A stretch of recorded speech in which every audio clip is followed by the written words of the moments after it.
Oh my god, I feel so nervous. Don't feel nervous. Okay.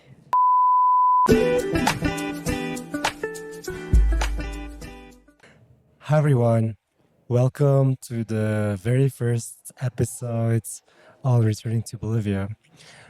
Today we will have the introduction episode where we will explain briefly who we are. My name is Atamhi Cawayu. I am a co-founder of Network of Bolivian Adoptees. Next to my side I have Teresa, and I'm not a co-founder, but I joined the NOBA core team in 2019. Yes, perfect. So this episode we will have like a brief introduction to who we are as an organization and what is the objective of having this podcast. And maybe also how it all started. Yeah. And when. Do you want to talk a little bit about that? Okay, I'll elaborate on that. Network of Bolivian Adoptees started in 2017, and it was a result of an encounter I had with Vicente Molestad, like other Bolivian adoptee from Norway. And we met both in Amsterdam after having been in touch virtually for some time. And it was a really nice encounter. And I think me and Vicente, we both had like very similar ideas about adoption, returning. And I think we both felt the need that it would be great to have an organization that would unite Bolivian adoptees in their return journeys. Most because we were quite alone in our own return journeys. And it would have been nice for us back then to have been in contact with a network, with people knowing who would also be returning at the same time. So with Vicente, we thought about, okay, we can create an organization virtually. We had to choose for a name. We had to choose for a lot of different things because I think back then, 2017, there were a lot of adoptee groups, and some were only adoptee exclusive, others were allowing adoptive parents or allies. And I think we made from in the beginning the decision to have like a group exclusively for Bolivian adoptees to guarantee that safer space and to have a space where we just can connect with each other, where we can express our feelings or experiences, knowledge. And we exist now because now it's 2025. So we will exist this year 8 years. After creating it in 2017, I remember we had like a virtual space. People were sharing their experiences, sharing like where they come from, if they have been back or not, and they were very happy to interact with each other. And because of the interactions we had, we started to thinking of maybe we could organize an in-person event. Maybe we could have people together and we'll see how many will come. So that was the first gathering we organized 2 years later in 2019. And we were very surprised because we didn't think people would come. We didn't think that many people would come. I think we were with almost 50 people or a bit over. I think we would be happy with 20 people. But I think this first gathering was like a milestone in the whole organization of Network because it really showed to us that there are so many people who are interested in this topic or who are interested in connecting with each other. And also seeing the feedback after that event was also very impactful because it had such a big impact on people who were present there, on meeting fellow Bolivian adoptees, on getting in touch with Bolivian foods, with Bolivian culture. And I think from then on, we started to think, okay, maybe we can keep organizing these events and maybe we can play a more central role in this whole reconnection process and this whole community space where people can learn together. Yeah. It was also interesting to see the diversity within the group, I think, because some had never been exposed to anything Bolivian and some had been back many times and had a lot of knowledge that they were happy to share with the group. And also I think I was only a visitor then, but it was fantastic to see how adoptees came from like USA and so many different countries, some alone, and they hadn't been meeting some other adoptees until then. So it was really beautiful, I think, a milestone, as you said. Thank you. Yeah, I think it was very brave as well for many people who were just joining and not knowing anybody. But you joined, so you were present at the first gathering. Yep. You also gave a presentation the first gathering, and I think I don't remember exactly the details, but between the first and the second gathering, you decided to become part of the core team.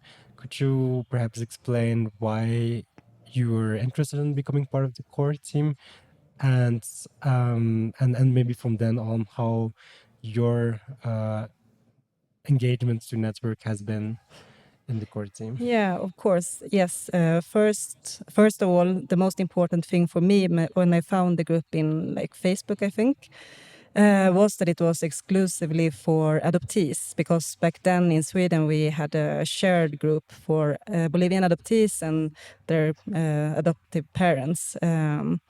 And for me, that is a problem. It's not a safe space. So that caught my eye. And when I got to know Atamhi and Vicente a little bit more, I soon understand that they also, like me, had a critical view on adoption and a big interest in specifically adoption from Bolivia. So I don't remember exactly, but I guess I asked to be, or maybe I think it was Vicente that asked me. Yeah. And I said yes immediately. Perfect. Yeah. The first thing I was engaged in was the organization of the second gathering, international gathering, that took place in Sweden. Yeah, you played the biggest role in the organization of that gathering.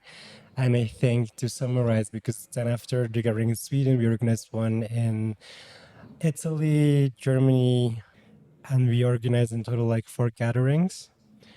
At the same time, we have done some other activities as well, because we worked on a book project, which I think we finalized early 2022, which is an anthology of 20 personal stories of Bolivian adoptees from all over the world, from I think Canada, States, Europe, even Australia. Yeah.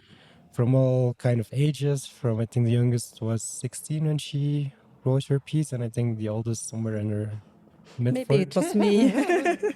Something like that, yes. So it was it's a very diverse book. The book is available online. You can find it on our website, bolivianadoptees.com. And yeah, I think another project was indeed the website and having a logo.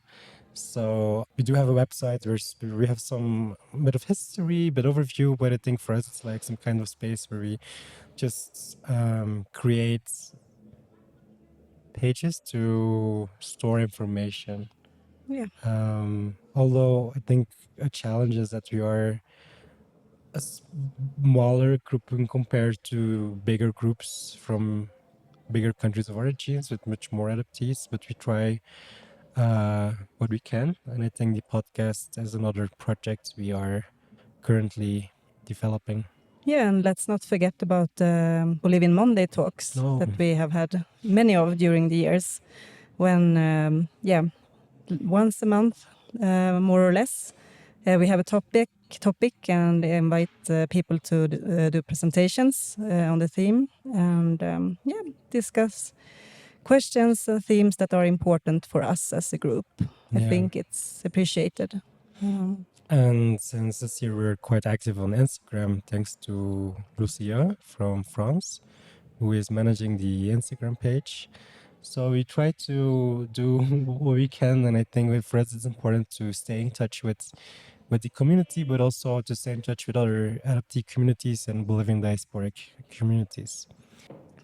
And then another topic is why this podcast? And I think for me, it's very important to not only make our stories visible, but to have to document our stories, not only for us, not only for our significant others, but also for the other generations, and also for the future, so that our stories are at least documented and heard and available for people. But I think at the same time, even though we are a smaller organization, I think that doesn't mean that we have to stay small or to think small. So, and I'm very proud that that I think we have been able to put Network of Bolivian Adoptees on the Adoptee map.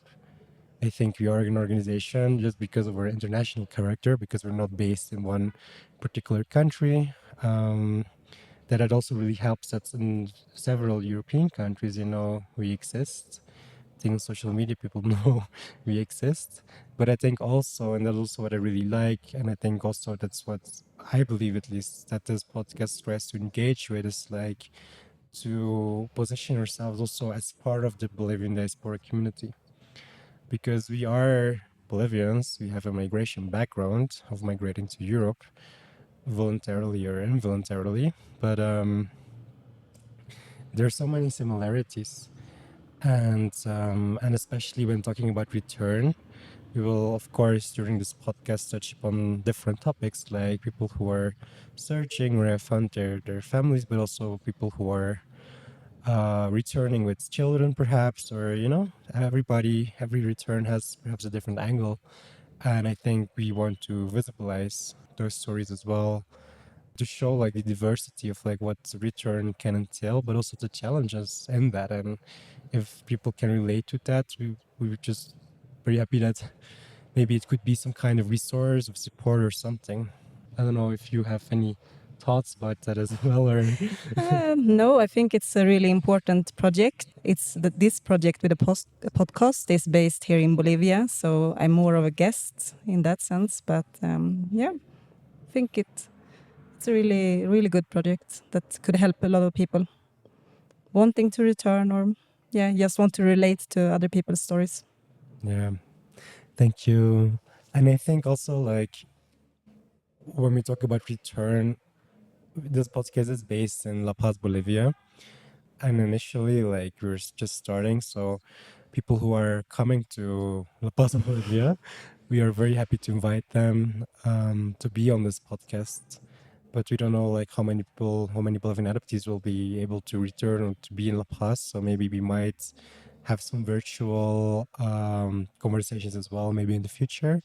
We will see how that goes. And I think also related to return, it doesn't have to be necessarily like returning to Bolivia as a country, but it can also be returning to Bolivia as more a cultural space, or like the image of what can be Bolivia and how people are reconnecting with that, even in their adoptive countries in the West, for example. Yeah. Yeah, very exciting. Okay, perfect. So this is the first introduction episode. This is who we are as Network of Bolivian Adoptees. Maybe to tell a bit more about our structure, currently have a core team, which consists of 3 people. Teresa next to me, Vicente Molestat, who is still part of the core team, and me.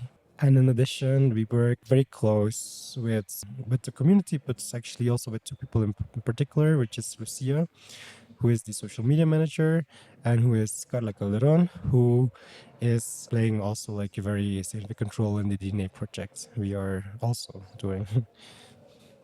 Yeah. Okay, with this we can end this very first introduction episode. In the next episodes, we will focus on their stories more in particularly, but we might come back with network to discuss some topics more in depth. So thank you very much for listening, and we hope you'll be able to connect for our next episodes. And don't forget to follow us on Instagram. Yes, please.